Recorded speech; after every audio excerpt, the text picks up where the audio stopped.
आता शोरमा बनवण्यासाठी हे चपात्या आहे, चाट मसाला घेतला आहे, हे फ्राय केलेलं चिकन रेडी आहे, कांदा आणि टोमॅटो पण फ्राय केला आहे, चिकन मसाला घेतला आहे, मेयोनीज घेतला आहे, टोमॅटो केचप घेतला. आता इथे टोमॅटो केचप घेऊया आपण, मेयोनीज घेऊया आणि चिकन मसाला टाकला करून घेऊया सर्व.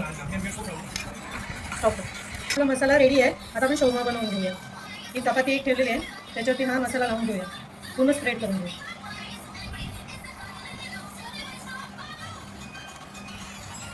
चिकनचे पीस टाकून घेऊया.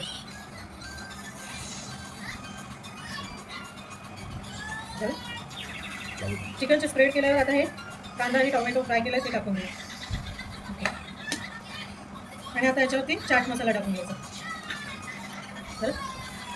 चाट मसाला टाकून झाल्यानंतर हे असं दोन्ही साईडनी फोल्ड करून घ्यायचं सगळं.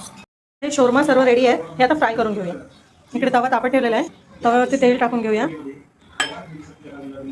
आता ह्या तव्यावरती शोरमा ठेवलेला आहे, आता हे फ्राय करून घेऊया. आता हे शोरमा असे दोन्ही साईडनी क्रिस्पी होईपर्यंत भाजून घेऊया. हे झाले आपले शोरमा.